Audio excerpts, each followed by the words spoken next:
Commander Thane Valoris stood on the bridge of his flagship, the Times Eternal Glory *, and watched the holographic display with satisfaction. 200 warships of the Valorian Empire's Third Fleet surrounded him in perfect formation. Each vessel bristled with weapons that had conquered dozens of worlds. Each crew had trained for years in the art of war. Together, they were unstoppable. "Commander, the deadline expires in 1 hour," his tactical officer reported. "The Antares colonies have not responded to our ultimatum." Thane nodded slowly. He expected nothing less. The Antares coalition was a group of peaceful farming worlds with no military worth mentioning. They grew food, raised families, and believed foolishly that being harmless would protect them. They were wrong. "Prepare the bombardment sequence," Thane ordered. "Target their capital cities first. We'll give them one final chance to surrender before we begin." Across the Antares system, millions of colonists watched their skies with fear. They had sent desperate messages to every government in the galaxy, begging for help. The responses had been sympathetic, but useless. No one wanted to fight the Valorian Empire. The Empire's military was too strong, too vast, too ruthless. On the Galactic Council Station, thousands of light years away, Ambassador Park Min-jun from Earth sat quietly in the observer's gallery. The council chamber was filled with representatives from dozens of species, all debating the Antares situation with great passion and zero action. "We must condemn this aggression," declared Ambassador Trevik of the Osnaran Republic, his scales shimmering with agitation. "Condemn?" replied High Senator Melora of the Zentari Dominion. "The Empire ignores our condemnations. They have ignored 23 formal protests in the last decade alone. Words mean nothing to them." "Then what do you suggest?" Trevik demanded. "Should we send our fleets? Start a war that could consume half the galaxy?" The chamber fell silent. Everyone knew the answer. The Empire was too powerful. Fighting them meant losing, and losing meant destruction. Ambassador Park raised his hand slowly. The gesture was so calm, so unhurried, that it took a moment for others to notice. When the council chair recognized him, Park stood with quiet dignity. "Earth has heard the Antares colony's request for assistance," he said in a steady voice. "We are considering our options." Several ambassadors actually laughed. One of them, a tall insectoid creature from the Carillion hive, clicked his mandibles in amusement. "Earth? With respect? Ambassador Park, your species has 3 patrol ships. Old ones. What exactly can you do against the Empire's Third Fleet?" 9. Park smiled slightly. "We will see. Thank you for your time." He left the chamber without another word, leaving confused whispers behind him. Most dismissed his statement as meaningless posturing. Earth was irrelevant. A minor species that had avoided galactic politics for 50 years. Their technology was generations behind the major powers. Their military was practically non-existent. The Empire's intelligence agreed. Commander Thane had personally reviewed the reports on Earth before this mission. The planet was peaceful, isolated, and weak. Their scientists were competent, but not exceptional. Their industries were modest. They posed no threat to anyone. 15 minutes to bombardment, the tactical officer announced. Thane walked to the forward viewport and gazed at the nearest Antares colony world. From orbit, it looked beautiful. Green continents, blue oceans, white clouds. In 15 minutes, those cities would be burning. Their government would surrender, and another world would join the Empire. It was all so predictable, so routine. On the colony world below, Kim Seo-jun held his daughter tight. He had moved his family to Antares 5 years ago, seeking a peaceful life away from the crowded inner systems. Now he watched the sky and prayed for a miracle that wouldn't come. "Daddy, are the bad ships going to hurt us?" his daughter asked. "I don't know, sweetheart," he whispered. "I don't know." 10 minutes to bombardment. The Empire's sensor operators monitored their screens with boredom. Nothing unusual, No incoming ships. No unexpected signals. The system was quiet, except for the desperate civilian broadcasts, still pleading for help. 5 minutes to bombardment. Thane returned to his command chair and prepared to give the order. He felt no pleasure in what was about to happen, but he felt no guilt either. This was the Empire's way. The strong ruled, and the weak submitted or suffered. It had always been thus.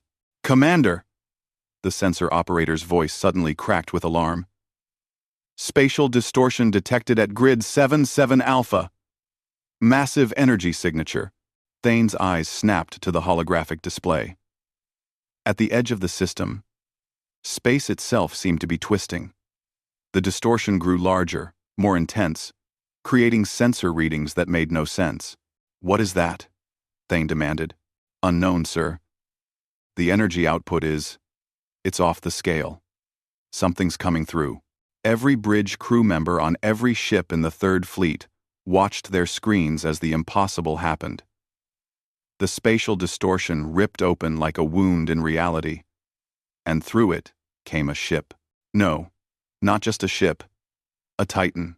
5 kilometers long, the vessel emerged from faster-than-light travel with impossible grace. Its hull was a dark metallic gray that seemed to absorb light rather than reflect it. Thousands of weapon ports lined its surface. Massive hangar bays gaped open along its flanks. Energy fields shimmered around it, creating rainbow patterns in the vacuum of space. The Empire's sensors struggled to analyze it. The ship's power output exceeded anything in their database. Its shield strength was beyond measurement. Its design incorporated technologies that shouldn't exist. "Sir, we're receiving a transmission," the communications officer said, his voice shaking slightly. "Put it through," Thane ordered. A woman's face appeared on the main screen. She looked human, with sharp features and dark eyes that held no fear. She wore a uniform that Thane didn't recognize, with rank insignia that meant nothing to him. "This is Captain Lee Ji Hae of the Earth Carrier Ship Times. Indomitable Asterisk," she said calmly. "Stand down and withdraw from Antares space. This is your only warning." For a long moment, Thane simply stared. Then, despite himself, he laughed. One ship. One human ship against his entire fleet. The audacity was almost admirable.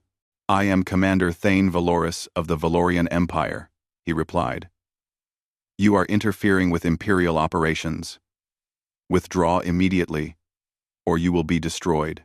Captain Lee's expression didn't change. "Commander, you have one chance to avoid what happens next.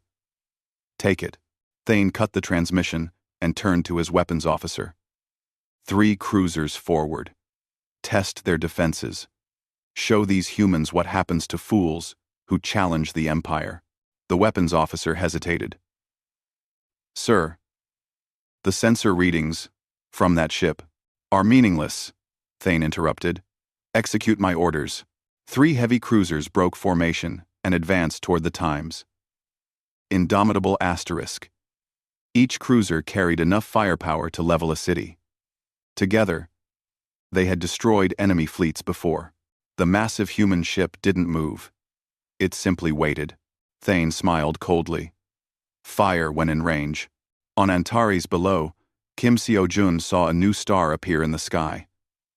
He didn't know what it meant, but for the first time that day, he felt something like hope. Captain Lee Ji Hae watched the 3 Valorian cruisers approach on her tactical display. She had hoped it wouldn't come to this. Earth had built the Times, indomitable Times as a deterrent, a ship so powerful that simply revealing it would prevent wars rather than start them. But the Empire was too arrogant to back down without a demonstration. "Cruisers entering weapons range in 30 seconds, reported Lieutenant Choi Min-seo from the tactical station. "They're charging main batteries. Defensive posture only," Lee ordered. "Let them fire first. I want the whole galaxy to see who the aggressor is." "All recording systems active," confirmed the communications officer. "We're broadcasting on all frequencies. Everyone will see this." Lee sat back in her command chair and waited. Around her, The bridge crew worked with calm efficiency. They had trained for years in the deep space facilities beyond Neptune. Running simulation after simulation, they were ready. The three Valorian cruisers opened fire simultaneously. Plasma cannons, missile batteries, and particle beams all converged on the Times, indomitable Times, in a devastating barrage. It was enough destructive power to vaporize a mountain. The Times, indomitable asterisks, shields, absorbed everything without even flickering. No damage, Choi reported unnecessarily. Shields at 99.7% capacity. On the Times' Eternal Glory asterisk, Commander Thane Valoris stared at his displays in disbelief. That's impossible. Nothing can withstand that kind of firepower. Check your sensors. Sensors are functioning correctly, sir, his tactical officer replied nervously. Their shields are simply better than ours. Significantly better. Thane's jaw tightened. All three cruisers. Continuous fire. Overwhelmed their defenses. The cruisers poured everything they had into the Times' indomitable asterisk. The space between the ships lit up with weapon discharges. Energy readings spiked off the charts. Any normal vessel would have been destroyed in seconds. The Times, indomitable Times, just sat there, absorbing it all like a stone in a river. Captain? Choi asked quietly. Lee nodded once. Respond. Disable only. Minimum force necessary. What happened next would be analyzed by military academies across the galaxy for generations. The Times, indomitable Times, moved. Despite its enormous size, the supercarrier accelerated like a fighter craft. It was there. Then it was here. Then it was there again. Moving with impossible speed and precision. The Valorian cruisers tried to track it, but their targeting systems couldn't keep up. Then the Times' indomitable asterisks, weapons fired. Not the massive main batteries, just the point defense systems. Needle-thin beams of coherent energy lanced out with surgical precision. Each beam hit exactly one target, the engine cores of the three cruisers. In less than 3 seconds, all three Valorian cruisers went dark. Their engines failed. Their power systems shut down. Their crews found themselves floating helplessly in space, completely alive but utterly defeated. Direct hits on all targets, Choi reported. Their engines are destroyed, but life support and emergency systems are intact. No casualties detected. Commander Thane couldn't believe what he was seeing. 3 of his best ships, disabled in seconds, not destroyed. Asterisk, disabled. Asterisk. The precision required for that was beyond anything he'd thought possible. Sir, recommend we withdraw, his tactical officer said urgently. If one ship can do that, silence. Thane roared. He was not going to retreat. He could not retreat. The Empire did not lose to inferior species, and humans were definitely inferior. This had to be a trick, some kind of deception. All ships, attack formation Beta 7. We'll surround them and concentrate fire. 200 ships against 1. The numbers favor us. But even as he gave the order, Thane felt doubt creeping in. That ship had moved in ways that violated known physics. Its weapons had shown pinpoint accuracy at extreme range. Its shields had made a mockery of the Empire's best weapons. What had Earth built? The Times' indomitable asterisk sensors detected the fleet-wide repositioning immediately. Lee studied the tactical display and sighed. They're not backing down. Lee steadied a. Your orders, Captain? Her first officer asked. Lee had spent 3 years in command of the Times' indomitable asterisk. She had been chosen not just for her tactical brilliance, but for her judgment. Earth's leaders had been clear. This ship represented humanity's future. How it was used in its first engagement would define Earth's relationship with the galaxy for decades to come. Launch fighters, she ordered. Show them what coordinated warfare actually looks like.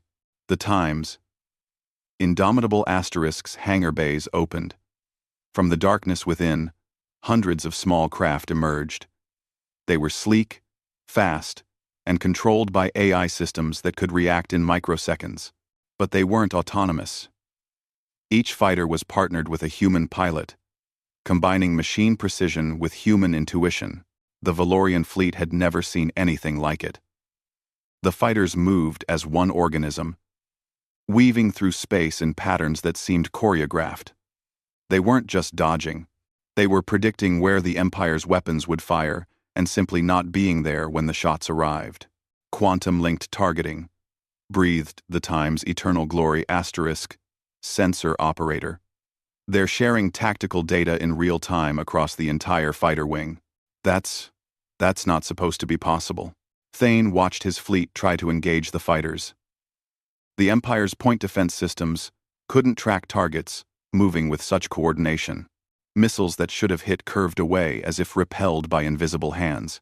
Then, the fighters began their attack runs. They streaked past Valorian ships, releasing small drones that attached to hulls like metallic insects. Within seconds, those drones had disabled weapons systems, shield generators, and communications arrays. Ship after ship found itself crippled without a single casualty.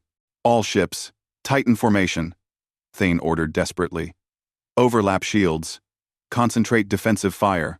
The Times. Indomitable Times responded by demonstrating another technological advantage. Space around several Valorian ships seemed to shimmer and twist.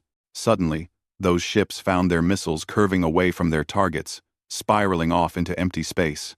Gravity manipulation, someone whispered on the Times' eternal glory asterisk's bridge. They're bending space itself. Lee watched the battle unfold with mixed feelings. She was proud of her crew, proud of what Earth had accomplished, but she also knew that every disabled ship represented hundreds of lives, disrupted, careers ended, families worried. The Empire's crews were just following orders, doing what they'd been trained to do. Tactical, status report, she requested. 137 enemy vessels disabled, Choi reported. 63 remaining active. Enemy casualties remain minimal. We've successfully avoided hitting any life support systems. Choi. Commander Thane sat frozen in his command chair. In less than 8 minutes, 2/3 of his fleet had been neutralized. Not destroyed. If the humans had wanted them dead, they'd all be debris by now. Instead, they were just helpless. It was worse than destruction. It was humiliation. His communications officer spoke softly. Sir, Captain Lee is hailing us again. Thane wanted to refuse. He wanted to keep fighting. But he was also a realist. His fleet was beaten. Continuing would just mean more disabled ships and wounded pride. Put her through, he said quietly. Captain Lee's face appeared on screen again. She didn't look triumphant. She looked tired. Commander Valoris, this demonstration is concluded, she said. Your remaining ships are outmatched. Your disabled vessels are unharmed. Your crews are safe. I'm asking you one final time. Withdraw from Antares space. Why? Thane asked, genuinely confused. Why not just destroy us? You clearly have the capability. Lee met his eyes through the screen. Because we're not the Empire, Commander. We don't believe might makes right. We believe might creates responsibility. You came here to hurt innocent people. We came here to stop you. The fight is over. Your choice now is whether you leave with dignity or we disable the rest of your fleet. Thane looked around his bridge. His crew stared at him, waiting. 200 ships. The pride of the Empire. Beaten by one human vessel in 8 minutes. The galaxy would never forget this day. Stand down, he ordered finally. On Antares below, Kim Seo-jun watched the sky and saw the Empire's ships beginning to move away. His daughter tugged his sleeve. Daddy, are we safe now? He picked her up and held her close, tears streaming down his face. Yes, sweetheart. We're safe. Someone helped us. The news spread across the galaxy faster than light itself.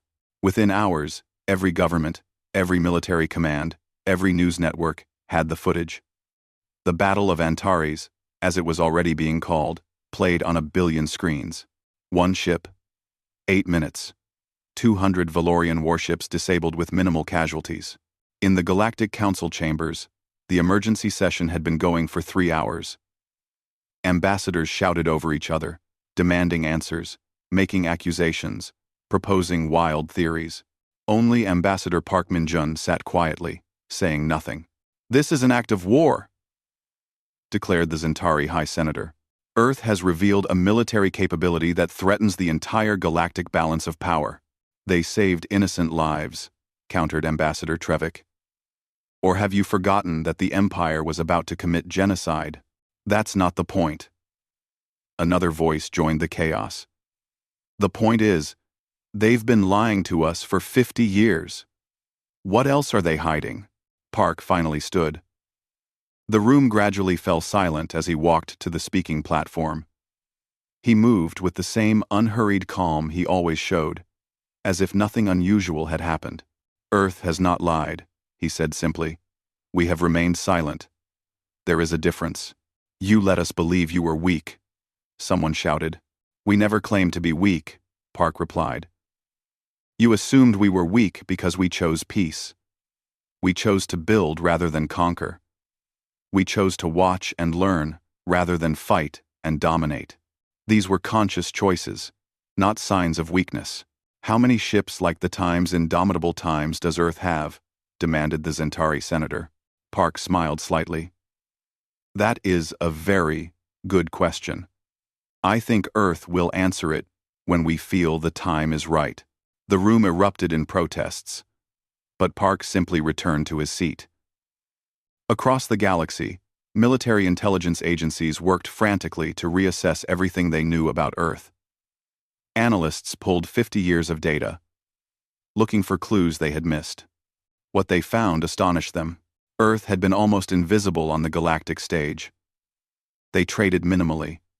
They attended diplomatic functions but never voted on important issues. They built a few standard patrol ships, but nothing impressive. They seemed content to be ignored. But now, looking closer, patterns emerged. Earth had quietly purchased massive amounts of rare minerals through intermediaries. They had established deep space monitoring stations throughout their system, far beyond what seemed necessary. Their scientific publications were modest but showed unusual theoretical breakthroughs in physics and materials science. Most tellingly, the asteroid belt in their solar system had been extensively mined. Millions of tons of resources had been extracted and gone somewhere. No one had thought to ask, where? Now they knew. The resources had gone into building the Times, Indomitable Times, and possibly more ships like it, in secret construction facilities hidden in the outer solar system, where no one bothered to look. Commander Kale Soren of the Antares Coalition arrived at the Times Indomitable Times on a small shuttle. He had been given permission to come aboard, to personally thank Earth for saving his people. As he stepped into the hangar bay, he couldn't help but stare. The bay was enormous, larger than most buildings on his homeworld. Fighter craft sat in perfect rows. Maintenance crews worked on various systems. Everything was organized with military precision, but without the cold brutality he associated with military vessels. Captain Lee met him personally. She was shorter than he expected, dressed in a simple uniform with no medals or decorations. Her handshake was firm. "Welcome aboard the Times Indomitable Asterisk, Commander Soren," she said. "Captain Lee, I don't know how to thank you," Kale replied, his voice thick with emotion. "You saved millions of lives. Why? Why reveal yourselves for us?" Lee gestured for him to follow as she walked through the corridors. Crew members passed them, each nodding respectfully but continuing with their duties. 50 years ago, Earth decided to prepare for this moment, Lee explained. "We looked at the galaxy and saw powerful species dominating weaker ones. We saw the Valorian Empire expanding through conquest. We saw the galactic community unable or unwilling to stop it.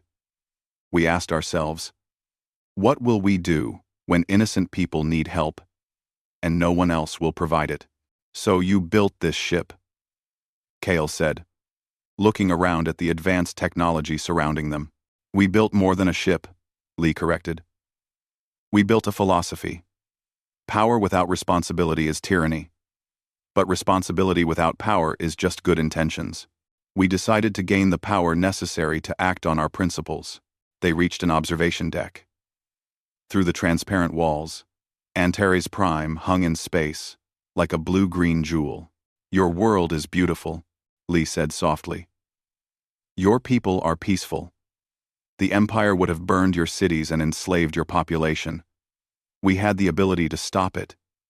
How could we not act? Kale felt tears forming. The galaxy has ignored pleas for help for centuries. Species like mine have suffered because the powerful only care about their own interests. You're different. We try to be, Lee acknowledged. But we're not perfect. This ship represents decades of work by millions of people. Scientists, engineers, laborers, dreamers, they all believed that humanity could do better than simply surviving. We could help others survive too. What happens now? Kale asked. The Empire won't forget this. They'll come back stronger. Lee nodded. Yes, they will. Or they would. Except, Earth isn't finished revealing its cards. 3 days after the Battle of Antares, Ambassador Park requested time to address the full Galactic Council. This time, every seat was filled. Representatives from species that rarely attended were present. Even the Valorian Empire sent observers, though they sat in stony silence. Park stood at the central podium. Alone. No advisors. No assistants. Just one human speaking to thousands of alien representatives. The Times. Indomitable Times is not alone, he began without preamble. Earth is currently completing 3 additional supercarriers of similar capability. They will be operational within 6 months. The chamber exploded with noise. 4 ships like that? 4 vessels that could each defeat an entire fleet? Park waited for silence before continuing. But Earth does not seek to become the galaxy's new dominant power. We have no interest in conquest. We have no desire to rule others. What we want is simple. Balance. What kind of balance? Asked the Zentari High Senator. The kind where aggression becomes pointless, Park replied. Where the strong protect the weak instead of exploiting them. Where disputes are settled through negotiation because military force is no longer an automatic path to victory. You want to be the galaxy's police force, someone accused. No, Park said firmly. We want to make police forces unnecessary. Earth proposes a mutual defense coalition. Any member species under attack receives assistance from the coalition fleet. Any member species committing aggression faces the coalition's response. We share technology selectively, ensuring no single power dominates, including Earth. Why should we trust you? Demanded a representative from the Corvan sovereignty. Park smiled. Because we had the power to demand your trust. But instead, we're asking for it. The Times, indomitable Times, could have destroyed the Empire's 3rd fleet. We disabled it instead. With only 47 casualties. We demonstrated power and restraint simultaneously. That is who Earth is. In 18 BT, the debate raged for hours, but the momentum was clear. Smaller species saw protection. Larger species saw a way to avoid catastrophic wars. Even some imperial representatives, speaking unofficially, admitted that perhaps a new approach was needed. On the Times' indomitable asterisk, Captain Lee received a private communication that surprised her. Empress Valoria herself wanted to speak. Just the 2 of them. No observers. When the Empress's face appeared on Lee's screen, she expected anger. Instead, she saw calculation. Captain Lee? You have made quite an impression, Valoria said. Your Majesty, Lee replied carefully. My commanders tell me you could have destroyed our fleet. Why didn't you? Because we're not trying to create enemies. Li answered honestly. We're trying to create a future where strength serves justice, rather than ambition. Valoria studied her for a long moment. A pretty sentiment. But power corrupts, Captain. Your Earth will learn this eventually. Perhaps, Li acknowledged. But we'll try very hard not to. And we'll accept accountability if we fail. That's more than the Empire offers. The Empress almost smiled. You know, I think I believe you. That doesn't mean the Empire will join your coalition, but it does mean we'll reconsider our approach. You've shown us that our way isn't the only way. That's uncomfortable, but perhaps necessary. The communication ended. Li sat back and looked out at the stars. The galaxy was changing, and Earth had changed it. Commander Thane Valoris stood before the Imperial War Council and felt their cold judgment like a physical weight. The council chamber on the Empire's capital world was designed to intimidate, with tall pillars and harsh lighting that cast accusatory shadows. You lost 200 ships to one enemy vessel, Supreme Marshal Karn stated flatly. Explain. The Earth vessel possessed technology far beyond our projections, Thane replied, keeping his voice steady despite the humiliation. Their shields, weapons, and propulsion systems appear to be generations ahead of our own. I made the tactical decision that further combat would only result in the complete destruction of the Third Fleet. So you surrendered, another council member said with disgust. I preserved Imperial lives and assets. Thane corrected. The humans could have killed everyone. They chose not to. That choice tells us something important about them. It tells us they're weak, snarled Marshal Karn. Mercy is weakness. With respect, Marshal, I disagree. Thane said carefully. They demonstrated the ability to destroy us completely. They chose precision instead. That's not weakness. That's confidence. They're so far above us technologically that they can afford to be merciful. The council chamber fell silent. It was a truth no one wanted to acknowledge. Empress Valoria entered through a side door, and everyone immediately bowed.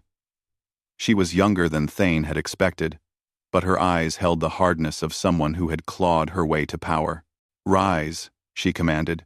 Commander Valoris, I've reviewed the battle recordings. Your assessment is correct. We are outmatched.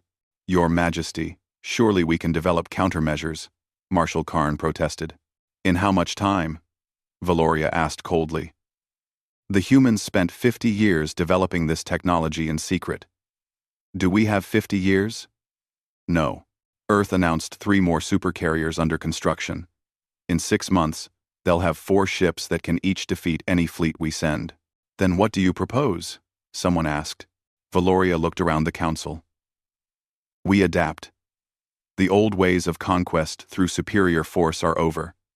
Earth has seen to that. We must find new ways to maintain imperial strength. You would have us submit to these humans? Marshal Karn was outraged. I would have us survive, Valoria replied sharply, and perhaps learn. Commander Valoris, you're dismissed. The council will decide your fate later. Thane left the chamber knowing his career was likely over. But oddly, he didn't feel the anger he expected. He felt something closer to relief. The Empire's way had led to this moment. Perhaps it was time for a different path. Meanwhile, across the galaxy, intelligence agencies worked around the clock, trying to understand how Earth had achieved such technological superiority. The breakthrough came from an unexpected source. Dr. Yara Chen, a materials scientist working for the Osnaran Republic's research division, published a paper that shocked the scientific community. She had analyzed the energy signatures from the time's indomitable times and made a stunning discovery. They're using quantum-locked fusion cores, she explained in her presentation to the Republic's government. But not just for power generation. They've found a way to use quantum entanglement to create shield matrices that adjust in real time. It's brilliant. It should be impossible. But they've done it. End quote. Can we replicate this? The Republic's science minister asked. Given time and resources, possibly. Dr. Chen replied. But here's what's interesting. The theoretical foundations for this technology have been in galactic scientific literature for decades. Multiple species published papers on quantum entanglement applications. Earth simply took all those theories and made them work. They learned from all of us, someone realized. Exactly, Dr. Chen confirmed. While we were competing, they were studying. While we were fighting wars, they were solving equations. They built on everyone's knowledge and took it further than any single species could alone. This revelation spread through the scientific community like wildfire. Earth hadn't invented everything from scratch. They had been students of galactic science, taking the best ideas from dozens of species and combining them in innovative ways. It was humbling. And for some species, it was inspiring. On Earth, in the underground command center beneath Geneva, Fleet Admiral Park Hyun-woo met with his staff to discuss the galactic response to their revelation. 17 species have formally requested to join the Sentinel Initiative, his intelligence chief reported. Another 34 are considering it. The major powers are still hesitant, but the smaller species are flocking to us. Any hostile responses? Admiral Park asked. The Empire is in internal debate. Some factions want immediate retaliation. Others recognize that's suicidal. We're monitoring 3 other major powers that might see us as a threat, but so far, nothing concrete. What about the technology sharing proposal? Park asked his chief scientist, Dr. Sarah Kim. We have a staged rollout plan, Dr. Kim explained. Stage 1. We share defensive shield technology with coalition members. It's powerful, but not as advanced as what the Times Indomitable Times has. Stage 2. Propulsion improvements. Stage 3. Medical technologies. We're being very careful not to destabilize the existing power structure too quickly. Admiral Park nodded. Good. We don't want to cause a panic. The goal is stability, not chaos. Admiral, may I speak freely? Asked Captain Lee Ji-hae, who was attending the meeting remotely from the Times Indomitable Asterisk. Always, Captain. I'm concerned about our timeline, Lee said. We've shown our hand. If hostile powers decide to act against us, they'll do it soon, before our other carriers are operational. The next 6 months are our most vulnerable period. Agreed, Admiral Park said. Which is why the Times Indomitable Times will remain on high alert, and why we're accelerating the completion schedule for the Times Defiant Asterisk. She'll be operational in 4 months instead of 6. On the Valorian capital world, a different kind of meeting was taking place. A group of younger Imperial officers, led by Commander Joran Thex, had requested an audience with Empress Valoria. It was highly unusual, almost unheard of. But Valoria granted it. Curious. Your Majesty. We represent a reform movement within the Imperial military. Joran began, bowing deeply. We believe the Empire must change. Explain, Valoria commanded. The Battle of Antares proved that technological innovation matters more than numerical superiority, Joran said. The Empire has focused on conquest and control. We've poured resources into building more ships with the same technology. Meanwhile, species like Earth have focused on advancing that technology. We're falling behind. You want increased research funding, Valoria guessed. More than that, Your Majesty. We want a complete restructuring of imperial priorities. Instead of expanding through conquest, expand through innovation. Instead of ruling through fear, rule through offering value. The Earth humans have shown that strength combined with restraint creates more influence than strength combined with cruelty. Marshal Karn, who was present, looked ready to explode. You would abandon centuries of imperial tradition. I would preserve the Empire, Joran replied firmly. Because if we don't adapt, we'll become irrelevant. Earth's Sentinel Initiative will grow. Species will join them for protection. We can either join that future or be left behind. Valoria studied the young commander for a long moment.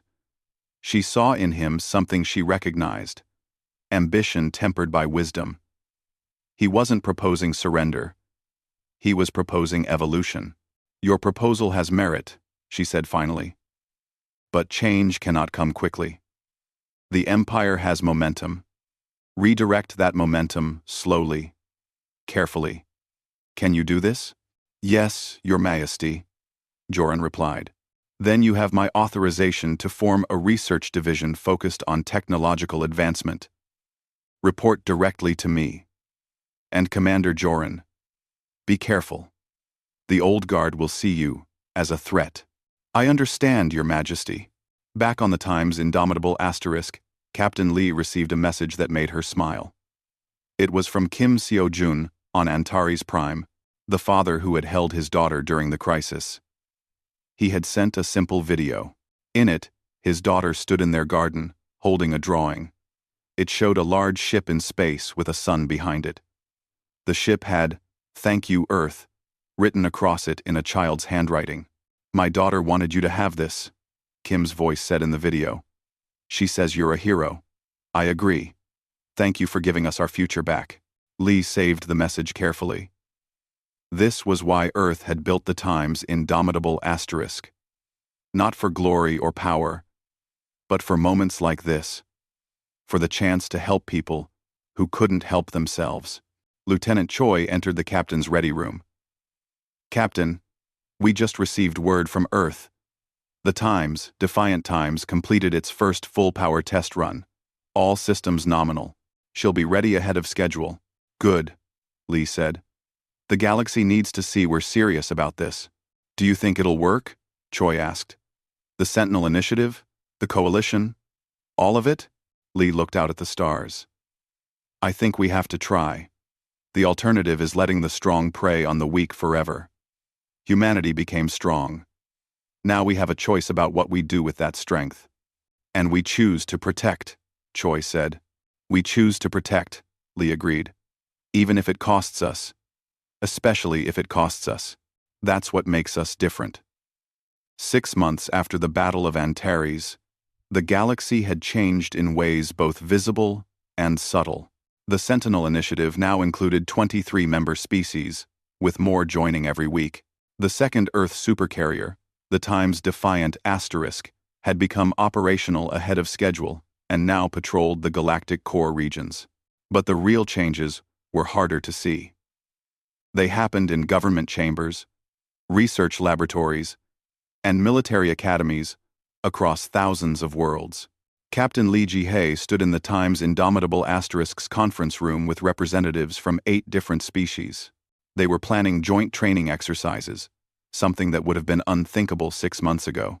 The Osnaran fleet wants to integrate our shield technology with their existing ships, Commander Trevik explained, his scales now showing a healthy blue-green of contentment rather than stress. Dr. Chen believes she can create hybrid systems that work with our power cores. Earth approves, Lee replied. We'll assign technical advisors to assist. Remember, the goal is making everyone more capable, not creating dependence on human technology. A very different philosophy from the Empire, noted Ambassador Yaris of the Carolean Hive. They would have kept such technology to themselves. The Empire is learning too, Lee said diplomatically. Slowly, but learning. It was true. The Valorian Empire hadn't joined the Sentinel Initiative, but they hadn't opposed it either. Commander Joran Thex's reform movement had gained momentum, especially among younger officers who had seen the Battle of Antares footage. The Empire had redirected significant resources toward research and development rather than military expansion.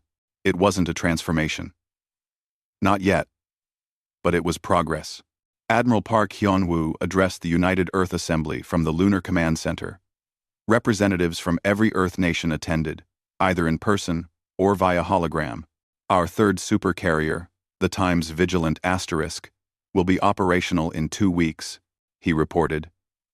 The fourth, the Times Guardian Asterisk, is 60% complete and on schedule for completion in 4 months. However, I want to discuss what comes after. You want to build more carriers? Asked the North American delegate. No. Admiral Park replied, surprising everyone. I want to build something different. The carriers proved our capability. Now we need to prove our intentions. I propose redirecting resources to building hospital ships, colony support vessels, deep space research platforms, and emergency response ships. Vessels that help, rather than fight. That's a significant shift, the European delegate noted. It's the right shift, Admiral Park argued. 4 supercarriers provide sufficient deterrent. More would make us look like conquerors, rather than protectors. The galaxy needs to see us building the infrastructure of peace, not just weapons of war. After brief discussion, the proposal passed overwhelmingly. Earth would build for cooperation, not conflict. On the Valorian capital world, Empress Valoria reviewed reports in her private chambers. Commander Thane Valoris, who had been reassigned rather than punished, had submitted an analysis that troubled her. The humans are winning without fighting, Thane had written. Species join their coalition not because they fear Earth, but because they trust Earth. Trust is more powerful than fear because it's voluntary. The Empire ruled through fear for centuries. We controlled behavior, but never won hearts. Earth is winning hearts, and that will reshape the galaxy more than any weapon. Valoria set the report down and looked at her reflection in the polished obsidian wall. She had become Empress by being ruthless, by understanding power in its rawest form. But Thane was right. A new kind of power was emerging, and the Empire wasn't prepared for it. She activated a secure communication line. Commander Joran, I'm approving your proposal for a cultural exchange program with neutral species. The Empire needs to learn how to be respected rather than just feared. On Earth, in a small laboratory beneath the Himalayas, Dr. Sarah Kim worked on something that would surprise most people. It wasn't a weapon or a shield. It was a medical scanner that could diagnose diseases across different alien physiologies. If we can make this work, she explained to her team, we can offer real humanitarian value to the galaxy. Earth has good medical technology. If we can adapt it to help other species, we become invaluable as partners. Her assistant, Dr. Yuki Tanaka, nodded enthusiastically. And it aligns with our overall strategy. We showed military strength at Antares. Now we show civilian strength everywhere else. Exactly. Dr. Kim agreed. Power opens doors, but compassion keeps them open. 3 months later, an incident tested the Sentinel Initiative's resolve. A rogue faction from the Corvan sovereignty attacked a mining colony on the border of neutral space. The colony belonged to a species that wasn't part of any major alliance. The distress call reached the Times, Indomitable Times first. Captain, the colony is under attack, Lieutenant Choi reported. 3 Corvan destroyers are bombarding the settlements. Estimated casualties already in the hundreds. Lee didn't hesitate. Plot intercept course. Maximum speed. Contact the Times. Defiant asterisk. Request backup. And open a channel to the Corvan ships. The Times. Indomitable Times arrived in the system within 20 minutes. An impossible feat for any other ship in the galaxy. The Corvan destroyers detected the massive signature and immediately ceased fire. Corvan vessels, this is Captain Lee of the Times, Indomitable asterisk, she broadcast. You will cease your attack immediately and withdraw. The Corvan commander's response was defiant. This doesn't concern Earth. We have a legitimate grievance with this colony. You're murdering civilians, Lee replied coldly. That concerns everyone. You have one chance to withdraw peacefully. 1 ship against 3, the Corvan commander laughed. We've studied your Battle of Antares. You defeated obsolete Valorian technology. Our ships are newer, better. Last warning, Lee said. The Corvan ships opened fire. Their weapons were indeed more advanced than the Valorian empires had been. They hit harder, moved faster, coordinated better. It didn't matter. The Times, Indomitable Times, had been continuously upgraded over the past months. Earth's engineers never stopped improving. The Corvan weapons splashed harmlessly against shields that had grown even stronger. The Times, Indomitable Asterisk's response was measured but definitive. Precision strikes disabled all 3 destroyers in under 2 minutes. No casualties among the Corvan crews, but their ships were completely helpless. Colony vessel, this is the Times, Indomitable Asterisk, Lee broadcast. We're sending medical teams and supplies. You're safe now. The colony administrator's face appeared on screen, showing a species Lee had never encountered before. They had 4 eyes and translucent skin, and they were crying with relief. "Thank you," they said simply. "We called for help, and no one answered. Except you. That's what we're here for," Lee replied. The incident sent shockwaves through the Corvan sovereignty. The rogue commanders were arrested by their own government, which issued a formal apology and requested to join the Sentinel Initiative as observers. They had learned what the Valorian Empire learned. Aggression had consequences now. A year after the Battle of Antares, Ambassador Park Min-jun stood before the Galactic Council once more. But this time, the chamber felt different, less hostile, more hopeful. The Sentinel Initiative has responded to 14 conflicts in the past year, he reported. In every case, we used minimum necessary force. Total casualties across all interventions: 312, mostly wounded, all receiving treatment in our hospital ships. Compare this to the previous year before the initiative existed, when regional conflicts caused an estimated 2 million casualties. The numbers spoke for themselves. Earth has shared shield technology with 47 species, Park continued. We've provided medical assistance to hundreds of colonies. We've helped establish trade routes protected by coalition patrols. And we've done all of this while building peaceful infrastructure rather than weapons. What does Earth want in return? Asked a representative skeptically. Park smiled. We want what we've always wanted. A galaxy where disputes are settled through dialogue rather than destruction. Where species cooperate rather than compete. Where strength serves justice. We're not perfect. We make mistakes. But we're trying to build something better than what came before. And if Earth becomes corrupt? Someone challenged. If your power becomes the next tyranny? Cheptas, then you should stop us. Park replied without hesitation. We've shared our technology specifically so that no single power, including Earth, can dominate indefinitely. We're building a system of checks and balances. We welcome accountability. The vote to make the Sentinel Initiative a permanent galactic institution passed with an overwhelming majority. On the Times' Indomitable Asterisk, Captain Lee walked through the observation deck with Lieutenant Choi. Outside, stars shimmered against the darkness of space. Somewhere out there. The Times, Defiant Asterisk, Asterisk, Vigilant Asterisk, and Nearly Complete Times, Guardian Times, patrolled their assigned sectors. Do you think we've succeeded? Choi asked. Lee considered the question. We've started something. Whether it succeeds long-term depends on everyone, not just Earth. We shocked the galaxy into reconsidering how power should be used. Now comes the harder work of maintaining that new perspective. You don't sound entirely optimistic, Choi observed. I'm realistic, Lee replied. Human history teaches us that peace requires constant effort. War is easy. Peace is hard. Building is harder than destroying. We've shown the galaxy we can fight. Now we need to show them we can build. Every day. For generations. Below them, in the hangar bay, crews prepared for a humanitarian mission to a colony suffering from a plague. Medical supplies, doctors, equipment.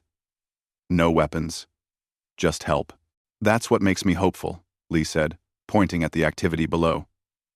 We built the most powerful warship in the galaxy, and we're using it to deliver medicine.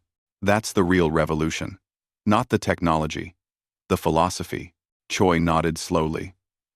Earth's gift to the galaxy. Earth's invitation to the galaxy, Lee corrected.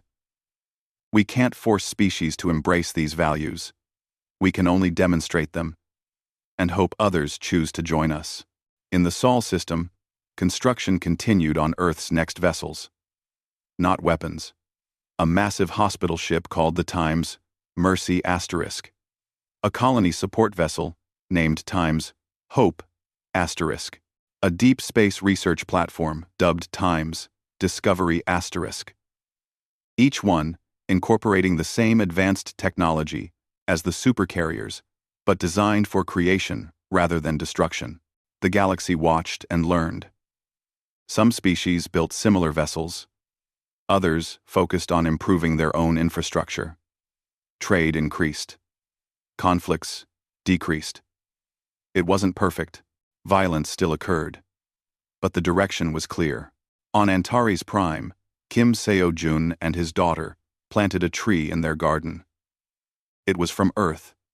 A gift sent by Captain Lee's crew. The tree was called a cherry tree.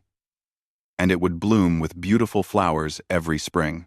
Daddy, when I grow up, I want to work on a ship like the Times Indomitable Asterisk, his daughter said.